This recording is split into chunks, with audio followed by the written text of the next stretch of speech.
Bonjour à tous, aujourd'hui j'ai le plaisir d'être avec Lou au micro du Pan. Bonjour Lou. Bonjour. Alors Lou de la ferme de Lou Cornal. Alors ma première question, qui es-tu Lou? C'est une bonne question. Ça faisait longtemps que j'avais pas pensé à y répondre. Je suis quelqu'un qui aime se prendre la tête. Je suis quelqu'un qui essaye de trouver du sens, et à soi et au monde qui est à l'extérieur. Et c'est au travers de la ferme que je déroule mon tapis. Et cette ferme, tu peux nous développer où est-ce qu'elle se situe? Qu'est-ce que vous y faites? Je peux. Notre ferme, elle est dans le Lot-et-Garonne.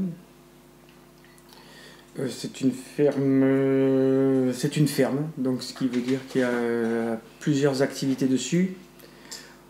Ça a commencé d'abord avec l'appréhension du monde animal, donc des chèvres, transformation du lait en fromage. Ensuite, des cochons, des poulets sont venus se greffer dessus. C'est des terres à cultiver, des terres à comprendre, et des terres à faire fructifier. C'est ça que ça veut dire cultiver, pour moi. C'est une salle de transformation avec une boucherie, vulgairement une boucherie, et on transforme nos animaux sur la ferme. C'est le pôle financier. Donc c'est de la gestion, c'est jouer avec des lignes, comment on peut dire ça, avec le langage de la comptabilité pour s'en sortir, pour temporiser plutôt. C'est être vendeur aussi, la ferme. C'est être vendeur. Il faut avoir foi en ses produits pour être capable de vendre correctement. C'est une cuisine et de la restauration. C'est de l'accueil de personnes.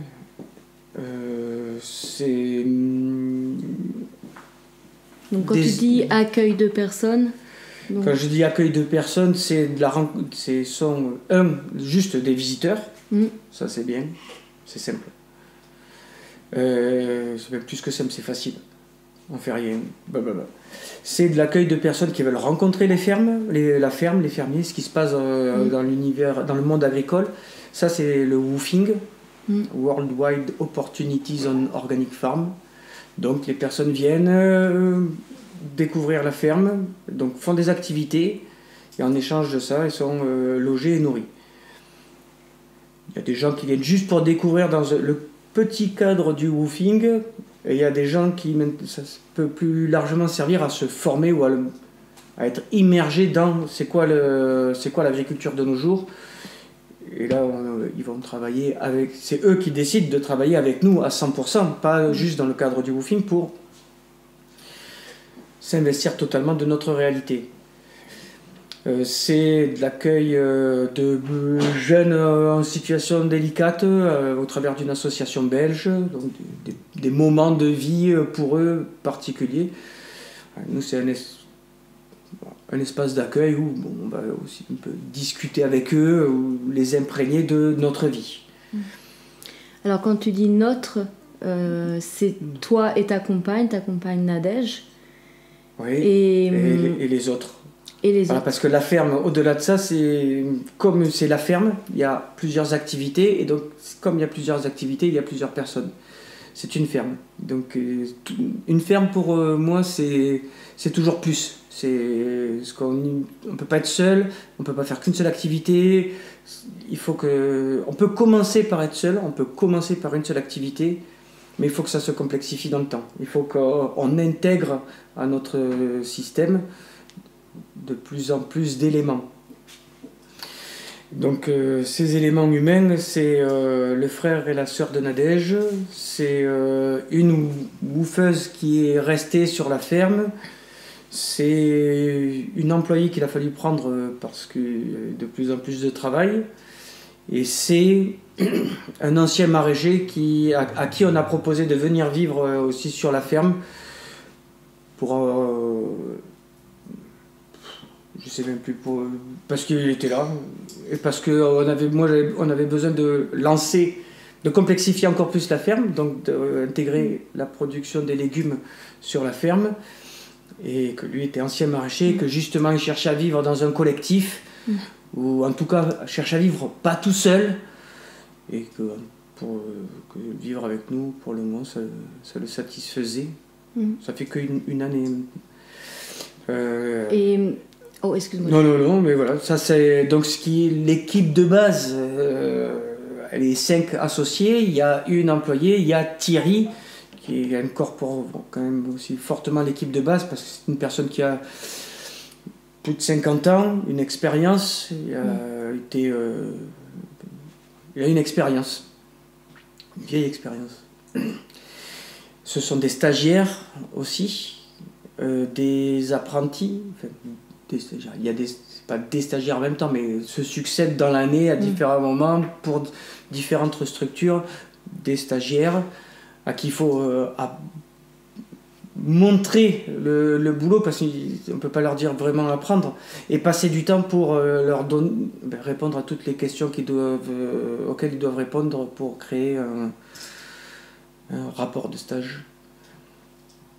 Donc, il y a beaucoup de temps passé pour apprendre quelque chose à l'autre. Un stagiaire, c'est ça. En fait, on est aussi un professeur. Donc on peut lui montrer des activités physiques, mais il faut aussi dépenser du temps pour répondre à des questions. Et comme ça, c'est notre désorientation professionnelle, essayer de donner du sens aux questions auxquelles ils ont à répondre. Et nous, recréer une trame pour un sens véritable, quelque chose d'humain, ça serait. Et on recrée une histoire pour Alors transmettre. du coup, ma question qui arrive, c'est quel est ton rapport ou ta philosophie face au vivant? Donc quand je dis vivant, j'englobe la terre, j'englobe l'être humain. Quelle est ma philosophie?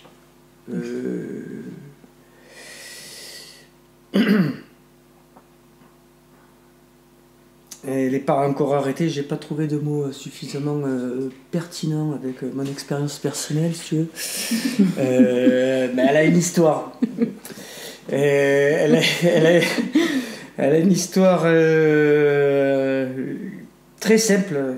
Ça a été de comprendre froidement les choses, c'est de comprendre ses forces. Donc de les domestiquer, savoir les utiliser. Mais ça marche pas bien. Après, c'est dans les premiers trucs du bio, c'est on n'essaye pas de domestiquer, mais on travaille avec. Et on approche un autre degré de ces forces du vivant. Et le plus dur, c'est de travailler dedans. C'est pas moi par rapport à la nature, c'est pas moi avec la nature, hein, c'est moi dans la nature. Et faut essayer d'enlever toutes ces couches que le monde scientifique a créées, où ça nous extrait, ça nous met...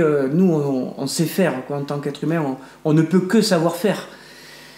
Mais on oublie qu'on est investi des mêmes forces, et si on ne se met pas et à l'égalité, ou même à l'intérieur, juste entremetteur à certains moments, voilà, être à un niveau humble, il nous manque des choses, ça passe pas. Et le problème, c'est que même si on pourrait en avoir une idée, ça ne passe que par des échecs pour redescendre à la bonne place. Je ne sais pas si j'y suis encore, je suis entre avec et j'espère dedans, mais je ne suis pas complètement dedans, parce que je le sens. Je suis encore en descente, j'ai encore énormément de choses de croyances de croyances à virer, et une humilité à faire naître. Je sais pas quelle est la philosophie. La philosophie, ça serait ralentir et simplifier. Et autant tout à l'heure, je disais, je me prends beaucoup la tête, et oui, c'est vrai. Et en fait, en se prenant la tête, on tombe sur des choses, des évidences. On se dit, putain, c'était si évident que ça, mais il a fallu se prendre la tête des tonnes pour. Et je regrette tellement de ne pas être quelqu'un de simple pour être simple. Et je suis complexe, il faut que je passe par le radeau, genre rabâchage, approfondir, m'emmerder avec tout un tas de concepts pour à un moment donné dire ah putain c'est ça le sens, et dire allez c'est bon, en fait c'était là, et hop je peux descendre la marche. Mais il a fallu que je monte tout en haut l'étage, que je regarde la vue de l'ouest. Voilà, c'est con quoi, ma philosophie elle est con en fait. Mais c'est comme ça que je suis obligé de faire avec. Et au lieu de juste descendre tranquillement vers de la simplicité et descendre dedans, non, il faut que je fasse le tour de la montagne avant de revenir à mon point et dire ah mais non mais merde, la marche était juste là, il y avait juste à descendre, tu vois, finalement. Peut-être que c'est le lot de l'humain, ou peut-être c'est que mon lot, je ne sais pas. Mais pas si terrible que ça, ma philosophie. Elle n'est pas très efficace en tout cas. Mais par rapport à, tu vois, cette philosophie que tu as, sans jugement, avec ces trucs qui te manquent, tu vois, où tu dis ça là, mais c'est quoi la vie pour toi? C'est quoi la vie? Ah, j'en sais rien. Parce que je suis plutôt autiste, alors moi je suis plutôt c'est quoi penser la vie? Ça, j'ai plein de réponses, mais je ne sais pas le faire. Alors c'est quoi penser la vie pour toi?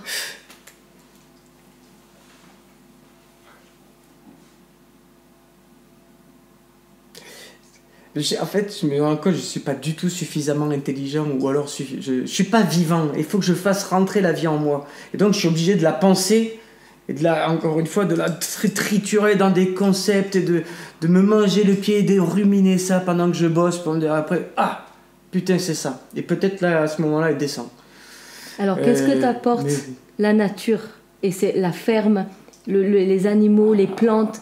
Qu'est-ce que ça t'apporte dans le vivant et dans le... C'est quoi penser? Alors, la ferme, ce que ça m'apporte, c'est du temps. C'est du temps parce qu'il faut faire et refaire des trucs, mais 10 000 fois. Donc, et ce sont des actions physiques. Donc la tête, elle peut penser, elle peut radoter. J'ai le temps de faire ça. Quand tu penses comme Nadège dans les chiffres, tu peux pas penser à... Alors ce concept-là, l'énergie cosmique, les forces cosmiques, ça pourrait dire quoi? Non, tu es là, tu fais 2 plus 2 plus 10 000 plus moins... C'est pas le même travail. Moi, je suis dehors et je construis et je creuse et je pense beaucoup. La ferme, elle m'apporte ça. La ferme, je l'ai choisie. Parce que mon terreau de naissance, c'est le Rasta révolutionnaire, c'est Karl Marx, c'est que des grandes théories. Mais que des grandes théories socialistes ou communistes, parce que je savais pas je sais pas exister pour moi-même, mais il y avait quand même cette notion de... Moi, je percevais de l'humanisme, mais peut-être je le mettais au mauvais endroit. Et dans les Rastas révolutionnaires, il n'y en a pas beaucoup qui agissent. Ils sont tout le temps en festival, les gars. Enfin, en tout cas, ceux que j'ai rencontrés. Et donc, je me suis barré. Avant de faire la révolution, je vais aller apprendre à faire quelque chose pour, si jamais je peux faire la révolution un jour, ou si je peux mener des actions directes, j'aurai une base de dire, on peut faire... Je sais pas si ça va... Si, ça pourrait fonctionner, je vais l'essayer un petit peu, mais là, ça me paraît être de bons éléments pour faire différemment. Pas pour reproduire sous l'égide d'une autre philosophie, mais finalement... je ne vais pas dire philosophie, mais sous d'autres concepts politiques, mais finalement reproduire strictement la même chose. Donc je suis parti dans une ferme pour dire il faut que je mette en place ce que j'ai dans la tête. J'avais aussi rencontré au travers de mes études des ingénieurs, mais ils n'avaient pas voilà, c'était beaucoup de théorie et pas trop de pratique, et pas de considération pour le bas, le faire. Il faisait faire par quelqu'un d'autre, mais il ne faisait pas. Enfin, sauf mon maître de stage, parce que j'ai eu la chance d'avoir un maître de stage qui n'était pas ingénieur et qui était parti de tout en bas. Et de faire pousser des légumes pour nourrir des insectes, il en était arrivé à chef de laboratoire juste comme ça. Mais lui, il n'avait pas du tout la même façon de relationner avec les autres personnes et non plus la même façon d'appréhender son travail. Il avait tout un déroulé. Il n'avait pas juste moi je m'occupe de ça et c'est le mieux, quoi. C'est mon étendard. Je me suis dit, moi je m'engage vers faire un diplôme et je vais devenir ça, donc si je deviens ingénieur. Alors j'ai dit non, j'arrête mes études, je vais sur la ferme pour essayer de faire. C'est là où j'ai vu que j'étais nul. Avec les idées, avec le faire, ce sont deux choses complètement différentes. Et je pense, en termes de 10 ans, de 15 ans de pratique, là, je commence à coller mes idées à mon faire. Ça a pris 15 ans. Et c'est pas encore abouti. Bah, pour dire, j'ai une idée, et voilà, j'ai la confiance, quelque chose qui me pousse, et tac, tac, tac, je pose tous les actes nécessaires pour faire que cette idée spirituelle s'incarne dans la matière et que ça soit. Comme faire une table, j'ai une idée d'une table, et puis je mets en place tous les éléments pour arriver à faire la table, et sereinement, dans un truc, voilà, ça m'a pas trituré, ça m'a pas, qu'est-ce qu'il faut que je dépasse comme limite? 15 ans. Pour moi. C'est ça que ça m'a permis de faire la ferme. Dans un espace où j'avais des comptes à rendre à personne et où on pouvait avancer à notre vitesse. C'est ça. J'ai répondu ou j'ai pas répondu? Je vais reprendre une phrase que tu viens de dire. Quel est ton rapport avec ton travail? Tu vois, tu nous as fait une belle éloge sur ton maître de stage. Et tu vois, j'aimerais faire un effet un peu miroir avec toi. Quel est mon rapport? Mon rapport à mon travail. Ouais. Je suis pas du tout encore je commence à être capable de mettre en œuvre mes idées, mais je ne suis pas encore satisfait de mes réalisations. Ça colle pas encore à mes représentations. Je suis encore en travail. Bien que ça paraisse bien, voire très bien, voire extraordinaire aux yeux des autres, c'est pas satisfaisant encore. Je ne fais pas encore ce que je veux. Alors tu as une exigence? A priori, oui. J'ai une exigence. La ferme, ça a beau faire 15 ans qu'elle existe, j'ai une image en tête vers laquelle je chemine. Et l'image qui a la ferme à l'heure actuelle, ce n'est pas mon image. Encore. Donc je ne suis pas satisfait. Mais comme j'ai développé par la force des choses un peu d'esprit et un peu peut-être de philosophie, il y a un espace qui naît en moi où cette notion de je ne sais pas si je vais voir mon image réalisée. Et il y a quelque chose qui commence à déguster la réalisation, le chemin de réalisation. Donc alors je dirais ce n'est pas le travail, alors si j'ai une bonne relation à mon travail, mais pas à la réalisation que j'ai eue. Ou alors je commence à lier une relation avec le fait de travailler, mais pas le fruit de mon travail. Je vais te poser une autre question. Tu me dis, votre ferme, c'est une ferme aussi où il y a du soin. Pour qui? Pour nous ou pour les autres? Alors je te pose la question. Parce que c'est ça, en fait, vous avez un lieu, il faut le dire, extra. Ça paraît extra. Tu l'as pas vu encore. Non. Mais parce que je vais reprendre mon terreau rasta révolutionnaire. Alors, je veux changer le monde, je veux guérir le monde parce que aujourd'hui le monde, j'en ai plus rien à foutre. Ça m'intéresse absolument pas. L'environnement, écoutez, l'environnement, ça me passe complètement au-dessus. L'écologie, ça me parle plus. Ou en tout cas, ceux qui parlent d'environnement et de protection de l'environnement, ça m'exaspère. Ceux qui parlent d'écologie et de nature, je les hais. Et pourtant, au travers de ce que nous on fait sur la ferme, ils ont l'impression qu'on est protecteur de l'environnement, qu'on fait de l'écologie, qu'on est très proche de la nature. Moi, c'est pas du tout. Enfin, je n'ai plus rien à faire. Par contre, j'ai besoin de tirer ma subsistance de la nature. Par contre, comme je sais que c'est ce que je mange ou ce que mangent mes animaux qui incite sur leur santé, j'ai besoin que cette nature soit en très bonne santé pour entretenir la santé de mes animaux. Et donc j'ai besoin de la connaître intimement. J'ai besoin de savoir de quoi elle a besoin pour vivre normalement, toute seule. Que j'ai pas à intervenir, parce que si moi j'interviens, je vais faire une boulette. Je fais quelque chose à côté de son plan. Et donc je dois la comprendre pour comment elle fonctionne toute seule. La respecter, je la respecte parce que je la connais. Je la respecte pas parce que c'est de la nature et qu'il faudrait... Je la respecte parce que je la connais, parce que je sais que si je lui mets juste dans les bonnes conditions, elle va faire correctement.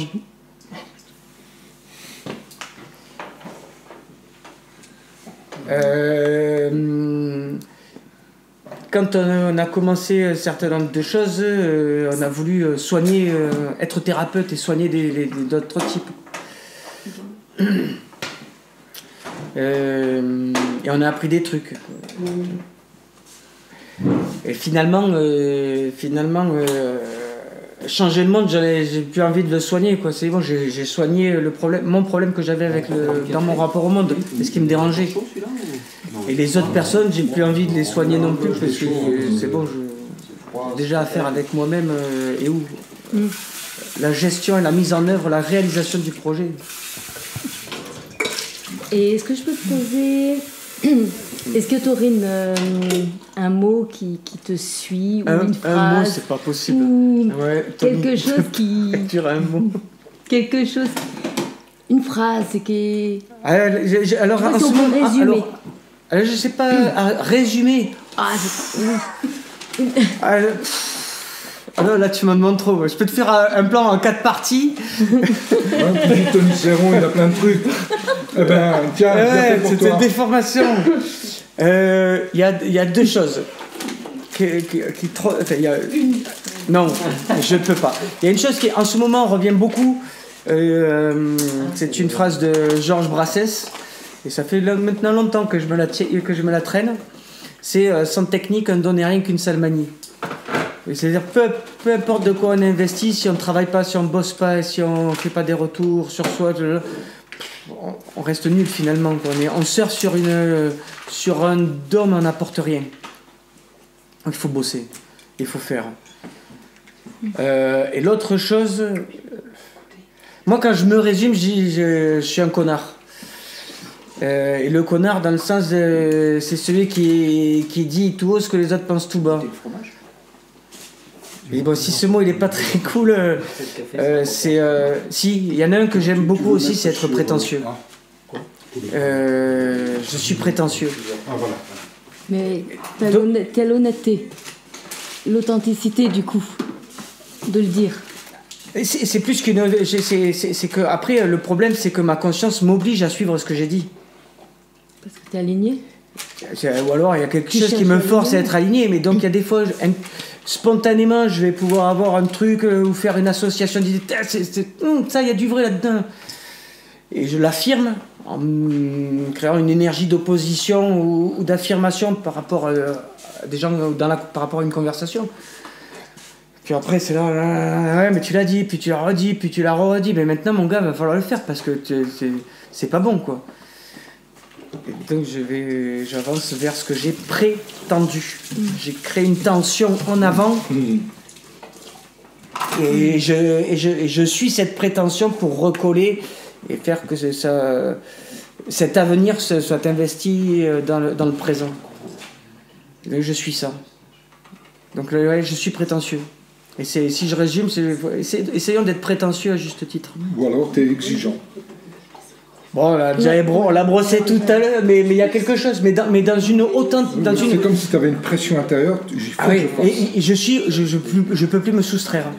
Et à partir du moment où je sors des choses de ma tête et que je les énonce, et d'autant plus dans l'enceinte d'une conversation, putain, je me fous un boulet au pied. Je suis obligé d'y aller. Oui, c'est ça, c'est ça. Et j'ai tellement dit de... J'essaye... Ouais, non, en fait, j'essaye, non, je parle encore beaucoup trop, donc je m'enchaîne encore beaucoup à des réalisations.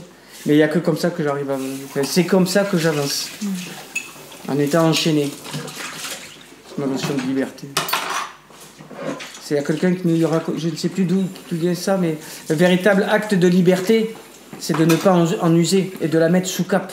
C'est ça la liberté. Et donc on a fait la liberté de notre mobilité en étant fermier pour rester au même endroit et apprendre et cultiver quelque chose à l'intérieur de nous. Merci Lou. Merci à toi. Pour finir, tu vois, à chaque fin d'interview, je dis 7 mots. Et puis à chaque fois que je dis un mot, tu me dis juste hop ce qui te vient. Merde. Ouais. C'est plutôt Noir. vu. Noir.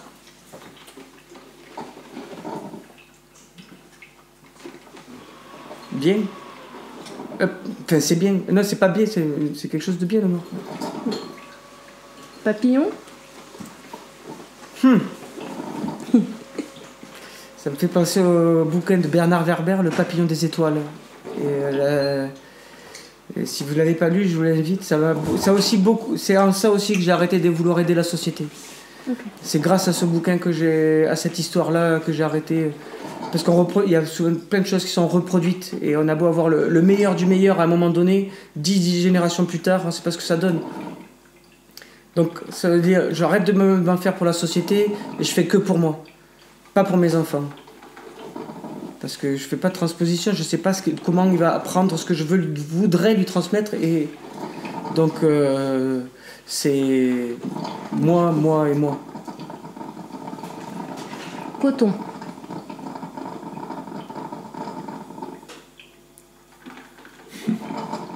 Ça gratte. C'est quoi le mot? Coton. Coton. Ouais, c'est pas coton, non, ça gratte. Ça gratte. La vie, ça gratte. Sucre. Enfance. Chaud. Chaud, c'est pas assez. Il faut que ce soit brûlant. Colère. Ah, c'est moi. Miroir. C'est toi. C'est moi encore. C'est moi encore. C'est moi encore. Et c'est moi, c'est nous. Voilà, miroir, c'est nous.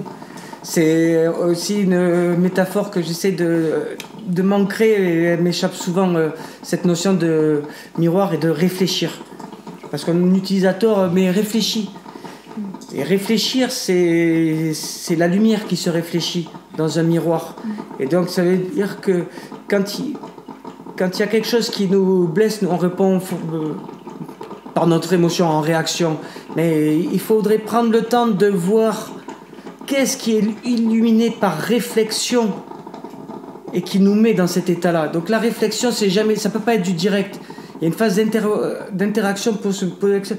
Qu'est-ce que ça vient éveiller en moi? Donc ça réfléchit. Donc ça vient d'où? Et ça repart comment? C'est de la lumière. Réfléchir, c'est de la lumière. Il faut se rappeler le miroir. Miroir, lumière, voilà. C'est pas si évident que ça que de réfléchir. Et en fait, je me rends compte que je sais pas réfléchir. Moi. Je suis assez con, en fait. J'assimile des trucs, je prends des matchs. Je suis pas autonome dans ma réflexion, encore. Dans mes réflexions. Et plus j'avance, plus je vois que je suis nul. Mais c'est cool. Ça va. Mais écoute Lou, merci beaucoup pour ton authenticité. Merci pour le partage, pour le temps. Et puis au plaisir. Au plaisir alors, sur la ferme. Sur la ferme. Donc je dis là, pour les auditeurs, vous aurez tout indiqué sur la page. Allez, à bientôt, ciao. Au revoir.